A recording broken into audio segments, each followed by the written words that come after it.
हिंदी इसको आके का घर ले जाना और वो चार्ज उसमें में काट लगेगा, दिया। ठीक है ना? लेकिन अगर कोई घर नया ले जाना क्वेश्चन स्टेट चार्ज में दूसरा भी फिर लगेगा। तीसरा ये सब नए पेज से स्टार्ट करना, चाहे आधा पेज बचा हो चाहे पूरा 3/4 बचा हो, ठीक है। इसके अलावा दूसरी चीज की सारे क्वेश्चन सीरियल वाइज करना, 1 2 3 4 5 6 7 8। ऐसा कोई क्वेश्चन नहीं बन रहा दूसरा या तीसरा क्वेश्चन तो उसके लिए वही जगह छोटे से इंग्लिश है या हिंदी है तो उसमें से इंग्लिश में तो ऐसे पहले आता है, हिंदी में तो लास्ट में आता है, इंग्लिश में ऐसे शायद दूसरा तीसरा क्वेश्चन होगा है ना। तो हाँ, तो ऐसे नॉर्मली हम लास्ट में लिखते हैं, तो लास्ट में लिखना है, लेकिन ऐसे दूसरा क्वेश्चन है तो ऐसे चीजें 2 पेज वहीं पे छोड़ दो, उसको करना बाद में, लेकिन वहाँ पे पेज छोड़ दो उसके लिए, उसको बाद में करना। तो इससे क्या होगा, तुम्हारा सीरियल वाइज रहेगा, ठीक है। तो जो भी क्वेश्चन अगर ना बने तो उसके लिए देखो कितने नंबर का है, उस उसके लिए वहीं पे लाइन छोड़ दो, उतनी जगह छोड़ दो, उसको अगर कहीं पे या तो पेपर में टिक कर लेना या कहीं माइंड में रख लेना, हाथ में लिख लेना कि ये क्वेश्चन में करना है बाद में पूरा है, ठीक है। तो उसके लिए वहाँ पे जगह छोड़ देना, जैसे हमने बताया ऐप से हुआ एप्लीकेशन हुआ तो जैसे एप्लीकेशन उसके लिए 1 पेज छोड़ देना, ऐसे के लिए 2 पेज, ठीक है। तो करना सीरियल वाइज है और उसको जो भी क्वेश्चन ना बने उसके लिए जगह छोड़ देना, ठीक है। इसके अलावा जैसे जो भी आंसर लिखो कोई भी क्वेश्चन का, तो जो भी उसमें इम्पोर्टेंट वर्ड हो, जैसे एक परिभाषा है या एक डेरिवेशन है, तो उसमें मतलब नॉर्मली परिभाषा 3-4 लाइन की है तो उसमें मतलब 4-5 वर्ड ऐसे होंगे जो पूरी परिभाषा को मतलब बता देंगे इम्पोर्टेंट है ना। तो उन वर्ड्स को या तो अंडरलाइन कर लेना या काले पेन से लिख लेना उस वर्ड, ठीक है। इससे क्या होगा, एग्जाम में चेक करने मतलब इजी होगी, मतलब क्योंकि देखो आपको सिर्फ 3-4 मिनट में पूरी कॉपी 5 मिनट में चेक करनी है, ठीक है। और पूरी कॉपी मतलब बड़ी होती है, लगभग 20-25 बड़ी होंगे तो पूरे एक वर्ड तो पढ़ेगा नहीं वो, तो जब वो देखेगा कि इस वर्ड को अंडरलाइन क्या इंपॉर्टेंट है उसको वो देख लेगा, उससे समझ जाएगा कि आंसर सही है या नहीं है, तो हिसाब से नंबर मिलेगा, ठीक है। तो इसलिए जैसे अगर हिंदी वगैरह जीएन परिचय वगैरह लिख रहे तो उसमें जैसे जन्म हुआ, मृत्यु हुआ, पिता का नाम हुआ, या उनको ये अवार्ड मिला, पद्मश्री मिला या फिर साहित्य अकादमी मिला, जो भी इम्पोर्टेंट चीज है वो उसको अंडरलाइन कर लो या काले पेन से लिख लो, ठीक है। अजय प्रीबोर्ड अभी खत्म हो गए, 3 बचे हैं, 3 बचे हम लोग हाँ पूरे बचे, हम लोग में पूरे बचे। हाँ, तो जैसे अभी जैसे जो ये सब अभी मतलब अप्लाई करना है, जो ये बाकी बचे हुए पेपर है इन सब कैसे अंडरलाइन वगैरह वाला है ना। तो क्या है नॉर्मली जैसे अभी हमें आदत तो है नहीं, हमने ना कभी किया है, तो जैसे जब उसमें लिखोगे ऐसे डायरेक्ट पेपर में तो तुम्हें मतलब ऐसे वो लाइन लिख दो, फिर तुम सोचोगे ये वर्ड को हम काले पेन से लिख सकते थे या वो तो लिख दिया हमने नीले पेन से, तो उसको अंडरलाइन कर लेना। तो इसके लिए ये क्या वैसे हम पढ़ोगे नोट्स वगैरह या कोई डेफिनेशन पढ़ो या जो कोई भी थ्योरिकल क्वेश्चन पढ़ो तो उसमें पहले से बना लेना कि इसमें क्या क्या मुझे अंडरलाइन करना है या क्या क्या काले पेन से लिखना है, ठीक है। ऐसी कोई परिभाषा पढ़ी, एक सेकंड दो थोड़ा सा टाइम लगेगा तो उसमें देख लो कि कौन कौन से वर्ड इंपॉर्टेंट है। अगर ये क्वेश्चन पेपर में आएगा तो मुझे कौन कौन से वर्ड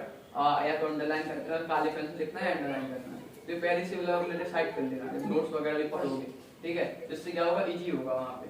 ठीक है। और इसके अलावा ऐसा अगर कोई मतलब लिख दिया और फिर बाद में सोच रहे कि इसको हम काले से लिख सकते हैं तो कोई नहीं, इसको अंडरलाइन जरूर कर देना, ठीक है। इसके अलावा जैसे कोई क्वेश्चन लिख दिया पूरा, उसके बाद अगर जैसे काले पेन से लिख पाए, ठीक है, उसी टाइम पे उसको अंडरलाइन करना है इंपॉर्टेंट वर्ड को, क्योंकि हम ये सोचते हैं कि हम लास्ट में मतलब सब इंपॉर्टेंट वर्ड्स को अंडरलाइन कर लेंगे तो लास्ट में मतलब उतना टाइम भी नहीं बचता, उतना वो नहीं रह पाता। तो जैसे ही तुम एक क्वेश्चन लिखो 10-20 सेकंड एक्स्ट्रा लगेंगे, तुरंत उसी टाइम पे अंडरलाइन करो, बाद में वो नहीं हो पाएगा, ठीक है। और ऐसा भी नहीं है जैसे मान लो एक लाइन लिखी उसमें 10 वर्ड लिखे उसमें 6-7 अंडरलाइन या काले पेन से लिख दिए या पूरा आंसर ही काले पेन से लिख दिया, ऐसा नहीं करना। एक लाइन में मतलब 2 या 3 वर्ड मैक्सिमम इंपॉर्टेंट होंगे, जो इंपॉर्टेंट वर्ड हो, मतलब जो उस परिभाषा जैसे ये जीएन परिचय ने बताया जन्म हुआ मृत्यु जो इंपॉर्टेंट चीजें हैं, ठीक है, उन सबको अंडरलाइन करना जो इंपॉर्टेंट हो, जिससे मतलब अगर कोई एग्जामिनर पढ़ रहा है तो अगर इंपॉर्टेंट वर्ड्स को सिर्फ पढ़े उससे पता चल जाए कि आंसर सही है कि नहीं है, उसका पूरा आंसर का वो मिल जाए उसे आंसर में है क्या इसका आंसर, ठीक है। तो वो सिर्फ इंपॉर्टेंट वर्ड लिखना, ऐसा नहीं तुम पूरी एक लाइन में 6-7 वर्ड तुमने इंपॉर्टेंट तो वो अंडरलाइन या काले पेन से लिख दिए ज्यादा नंबर लगे, ऐसा नहीं है। जो इंपॉर्टेंट 2 या 3 लाइन ऐसी नहीं थोड़ी फर्जी लगने लगे, अगर जितना हमने नीले पेन से लिखा उससे ज्यादा तुमने काले पेन से लिख दिया, ठीक है। तो ये चीज ध्यान रखना। इसलिए क्या करने से कि नोट्स पढ़ोगे तो पहले से देख लेना कि मतलब किसको हमें ऐसी कोई परिभाषा है, देख लेना इसमें किस किस वर्ड को हमें अंडरलाइन करना है या काले पेन से लिखना है, ठीक है। पेज पर लिख लेना कि मुझे इतनी चीजें अंडरलाइन करनी है काले पेन से। ठीक है। इसके अलावा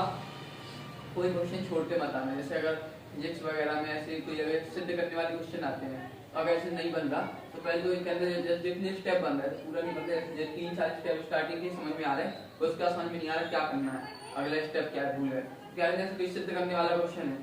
तो लास्ट का स्टेप अगर थोड़ी जगह बीच में छोड़ देना और फिर लास्ट में स्टेप देखना जो सिद्ध करना है मिल देना, फिर उल्टा चलना।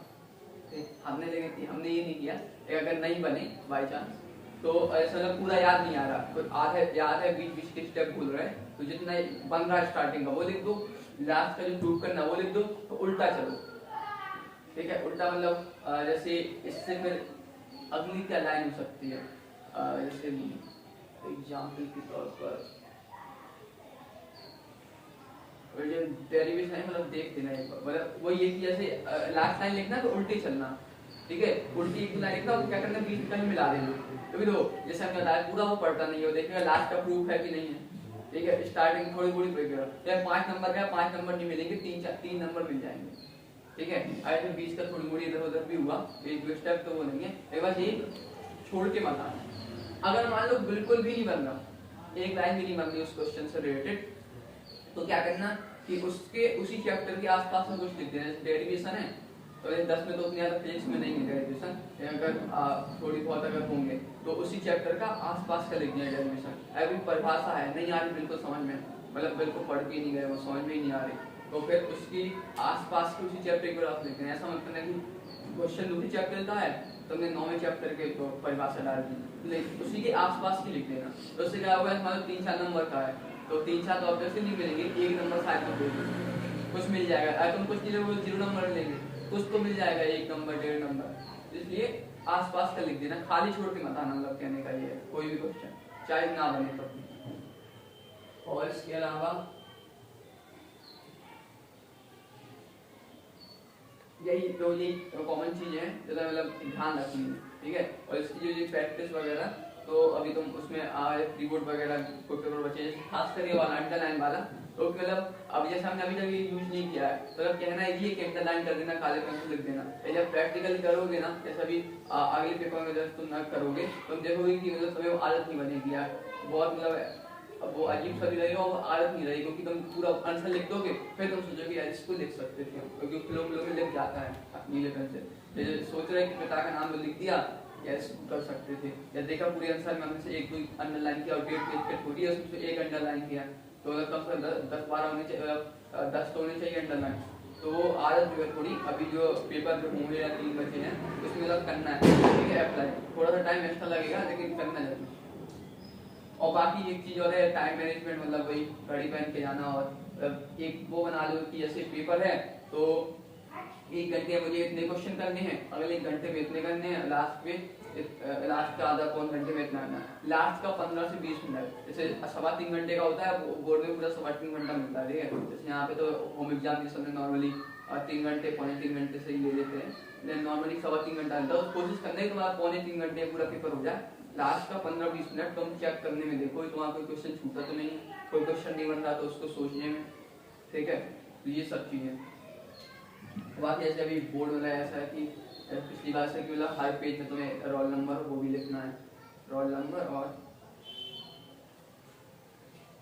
एक चीज और लिखना है, ठीक है, तो रोल नंबर लिखना है तो जैसे उसमें तो उसका ऐसा करना है कि स्टार्टिंग के 2-3 पेज में लिख देना, जैसे एक पन्ना है तो उसके 2 साइड पेज हैं तो एक साइड लिखना एक साइड में लिखना, ठीक है, और तो 2-3 पेज में लिख देना स्टार्टिंग के, फिर बाद में पेपर करना जब लास्ट में जितना टाइम बचे उस हिसाब से जल्दी जल्दी करना, ठीक है, ऐसा नहीं तो स्टार्टिंग के 10 मिनट अच्छे से रोल नंबर वगैरह लिखने में निकाल दो, ठीक है, तो यही नॉर्मल कॉमन चीजें हैं। बाकी सब्जेक्ट स्पेसिफिक जाए तो पहले तो इसमें अगर कोई डाउट हो बोर्ड मतलब कोई रिलेटेड कॉपी से रिलेटेड कोई डाउट, ठीक है, हाँ, अब इसके बाद अगर सब्जेक्ट स्पेसिफिक जाए तो कौन से सब्जेक्ट से स्टार्ट करें, मतलब जल्दी जल्दी आना नहीं, जैसे आपने बताया जैसे जाएंगे एग्जाम देने तो पहले मतलब जो क्वेश्चन करेंगे और एमआर कौन सा बेस्ट रहेगा पहले करने के लिए? 10 में हमारे में एक्चुअली हमारे में कोर्स का हुआ भी नहीं ऊपर से हुआ तो कौन सा बेस्ट है तो मतलब साथ में मतलब लास्ट में सबमिट करते हैं तो है ना, तो देखो पहले ओएमआर देखो एमसीक्यू देखो जो जो तो बिल्कुल 100% श्योर हो उनको टिक लगा लो, जिनमें 2 में डाउट हो तो उसको मतलब टाइम पे रफ में लिख लो कि इसके मुझे बी और सी में डाउट है, लेकिन श्योर ना हो, क्योंकि उसमें वापस वो भी नहीं कर सकते ना। हाँ हाँ, तो उसका जो 100% श्योर हो तो उसमें टिक कर लो। तो मैं बोला पर जो मेरा डाउट है कि इन दोनों में से कोई एक हो सकता है और या फिर लगे ऐसे, ठीक है 3 में है, जैसे इन दोनों में तो मेरा लग रहा है कि 80% ही है, ये भी हो सकता है 20%, जैसे यहाँ पे लिख देना या ऐसे लिख दो बी 80% रफ में, ठीक है साइड में, तो मैं नहीं कॉपी तो मिलेगी ना, कॉपी के लास्ट में साइड में से लिख दो बी 80% दूसरे का, ये लग रहा है, ठीक है। तो और फिर लास्ट में जब, ठीक है, तो जो 100% को कर लो टिक, जिसमें डाउट लगे वो लास्ट में से लिख दो, ठीक है। कितने बनाना है, 20 क्वेश्चन आते हैं ना, जितने मतलब 6-7 क्लियर पता है, ठीक है, बाकी 12-13 लिख लो, जो बिल्कुल भी ना पता हो मत लिखो, ठीक है। इसके बाद क्या करना फिर वही है कि लास्ट में मतलब फिर अपना वो करने लगना थोड़ी लास्ट के, लेकिन ध्यान से 10 मतलब 15-20 मिनट पहले जब पूरा हो जाए, तो टाइम मैनेजमेंट क्योंकि इम्पोर्टेंट है, तो बस फिर देखना कि इसमें ये देखना, फिर और सोचना जितना ज़्यादा सोच सको, नहीं आ रहा तो जैसे ये लगाया 80% बिल्कुल लगा दो, मुझे लास्ट में तुमने लिखा है उसका। कोर्स तो एमसीक्यू वही है कि कंफ्यूजन जब होता है कोर्स को इतना ज़्यादा सोच सको उस बारे में, उस क्वेश्चन के बारे में, कभी क्या हो जाती है, हालांकि ये भी हो जाता है कभी ज़्यादा ये हो जाए, पहले आप सही कर रहे थे, ज़्यादा सोचिए तो इस चक्कर में दूसरा गलत होता है, ठीक है। तो ये कि क्वेश्चन को बार बार पढ़ना, ठीक है, 3-4 बार क्वेश्चन को पढ़ना और बार बार ऑप्शन दिए, कई बार ऐसा होता है कि ऑप्शन से ही पता चल जाता है कि कौन सा सही हो सकता है, 4 ऑप्शन है ना, तो इसका ये कि जब जो भी श्योर हो उनको ऐसे टिक को लगा लो, जो भी 80% और 90% और 50-50 हो तो लास्ट में लिख लो, ये 80% लग रहा, ये इतना लग रहा, जैसे आओगे लास्ट में, जब लास्ट मान लो आपको सिर्फ 2-3 मिनट बचे, अब क्वेश्चन लोग ने देख नहीं सकते, तुमने भरा भी नहीं, तो पीछे देखोगे कि ये लिखे तो ये जल्दी जल्दी कर दो, ठीक है, तो लिखने का ये फायदा कर, लास्ट में उतना टाइम नहीं बचा, फिर लास्ट में फिर तुम पूरे क्वेश्चन नहीं पढ़ पाओगे ना, इसका पढ़ोगे फिर तुम कहोगे हाँ इसका ये 80% लगा, तो एक बार लिख लो तो बहुत क्लियर, जो पहले 100% श्योर हो उसको पहले कर लो, बाकी जो डाउट है उनको लिख लो कहीं पीछे रफ में, तो उसको, लेकिन हाँ बाद में ध्यान रखना कि करना है, कई बार ऐसा 7-8 कर लिए, 12 लास्ट के लिए छोड़ दिए, बहुत लास्ट में कर ही नहीं पाए, क्योंकि एमसीक्यू ऐसे भी सॉलिड नंबर है, अगर सही है तो सही, गलत है तो गलत, कटते भी बहुत है और मिलते भी। और डाउट कोई? सब्जेक्ट तो पहले कौन सा सब्जेक्ट की बात? समाज विज्ञान है, समाज बच्चों की सबसे बड़ी प्रॉब्लम नहीं है एक्चुअली ये जैसे तुम्हारे 6 सब्जेक्ट है ना, जैसे मैथ हुआ, साइंस हुआ, हिंदी हुई, संस्कृत और भी जो मेरा सबसे था, ये 4 सब्जेक्ट होते हैं स्कूल में, ठीक है। ये मैं ऐसा है कि वहाँ आपको 95% ला सकते हो, ठीक है। एक सामाजिक विषय, इंग्लिश भी मतलब थोड़ा बहुत, कई की स्ट्रॉन्ग होती है इंग्लिश, कई की ऐसे वो जैसे ऐसे वगैरह लिखने प्रॉब्लम आती, तो इंग्लिश और सामाजिक विषय ऐसे सब्जेक्ट मतलब थोड़ा सा मतलब परसेंटेज होती ना गिर सकती है, तो इसलिए इसमें 90+ आ गए तो बहुत बड़ी अच्छी सही है। तो सामाजिक विषय मतलब वो ये थ्योरी का जैसे नंबर कटते हैं, तो इसमें तो पहली चीज यही है कि मैथ पे अपना वो देख लो, तो मैथ सबसे बड़ा 10 नंबर का है, जैसे एमसीक्यू होती है वैसे मैथ सही है तो सही, गलत है तो गलत। तो जैसे ऐसा क्या है, नॉर्मली स्कूल में लोग प्रैक्टिस नहीं करवाते, तो मॉडल पेपर में जाना, और जो जैसे हर चैप्टर शायद एंड में अगर होंगे मैप वगैरह से नदियों के नाम वगैरह, पहाड़ों के नाम,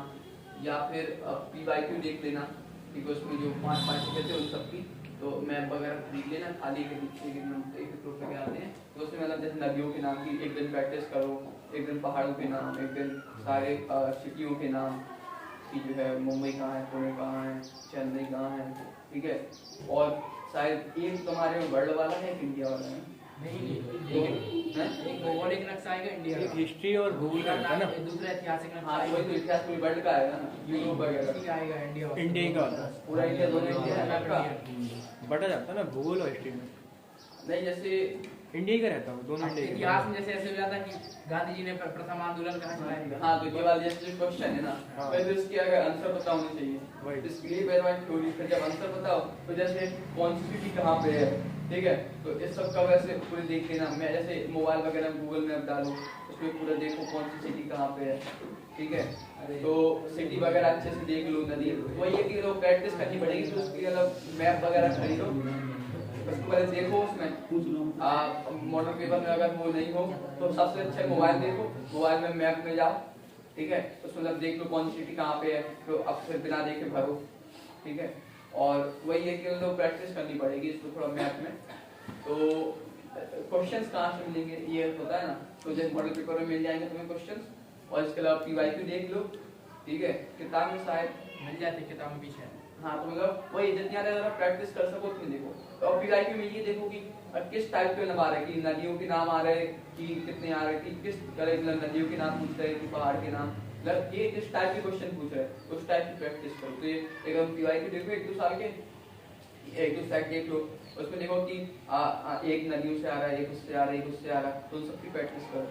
ठीक है। और गूगल मैप है जैसे मोबाइल में होता है, उसमें देखो सिटियाँ वगैरह कौन सी कहाँ पे है, तो प्रैक्टिस तो करनी पड़ेगी। तो वही है कि 20-30 बुक खरीद लो बाजार से, एक मैप, और उसमें मतलब पेंसिल से भरो, 3-3, 4-4 बार नदियों के नाम वगैरह भरो, तो अपने आप मतलब प्रैक्टिस करनी पड़ेगी, ठीक है। और इसके बाद आता है जैसे जो वो आता है तुम्हारे MCQ और अति लघु, ठीक है। तो जैसे बहुविकल्प पे अति लघु उत्तरीय है, तो और तो अति लघु उत्तरीय ऐसे होता है कि या तो सही है सही, गलत है तो गलत, एक लाइन का होता है, तो उसमें नहीं काट सकते है ना। तो इसकी प्रैक्टिस जो मॉडल पेपर में तुम्हें वो मिल जाएंगे अति लघु उत्तरीयों जो बहुविकल्प, उनकी अच्छे से प्रैक्टिस कर लो अगर, ठीक है। तो सबसे पहले तुम्हें क्या करना है, जो थ्योरी मतलब तुम्हारे नोट्स वगैरह हैं, ठीक है, तो उसको पहले अच्छे से पढ़ लो, अच्छे से कवर कर लो। तो उसके बाद फिर मॉडल पेपर में जाओ, तो उसमें तो MCQ की प्रैक्टिस करो, अति लघु उत्तरीय की प्रैक्टिस करो, ठीक। अगर ऐसा चैप्टर समझ में नहीं आ रहा, पता नहीं है क्या हो रहा, तो क्या करो, यूट्यूब पे जाओ, ठीक है, और उस चैप्टर में डाल दो और साथ डाल दो समझी, ठीक है। एक चैनल 10 में ये तुम्हारी इंग्लिश भी पढ़ाती है, और वो है तुम्हारा हिस्ट्री वगैरह सब, ठीक है। तो इसमें साइंस मिल जाएगा, आप देख के सर्च कर लेना जनरल साइंस, तो उसमें ऐसे कोई चैप्टर है उसकी समरी डाल दो, ठीक है। उस समरी को ऐसे आधे घंटे की होगी, उसको पढ़ो, ठीक। अगर फिर भी समझ में नहीं आया, एनिमेटेड वीडियो देख लो। एनिमेटेड मतलब ऐसे कोई वॉर वगैरह हो रही, उसी टाइप में कैसे वॉर हो रही है, उसको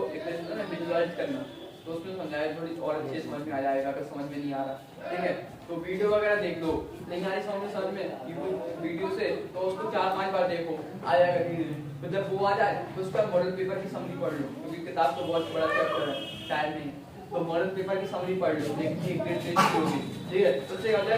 पता हो जाएगा क्या है चैप्टर में, ठीक है। इससे तुम्हारी लॉन्ग आंसर में बहुत हेल्प मिलेगी, क्योंकि लॉन्ग आंसर में जो क्वेश्चन आता है लॉन्ग क्वेश्चन 3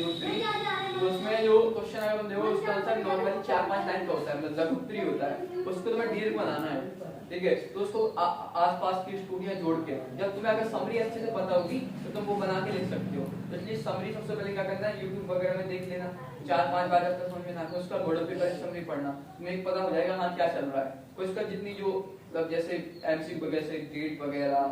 कई सारे नाम वगैरह, ठीक है, वो सब वो मॉडल पेपर वगैरह से जब तुम समरी वगैरह पढ़ोगे तो तुम्हें हो जाएगा। इसका मॉडल पेपर से प्रैक्टिस करना, ठीक है, सारे उसके MCQ लगा लो, अति लघु उत्तरीय लगा लो, ठीक है। अगर किसी में कोई डाउट हो टीचर से पूछ लो, ठीक है।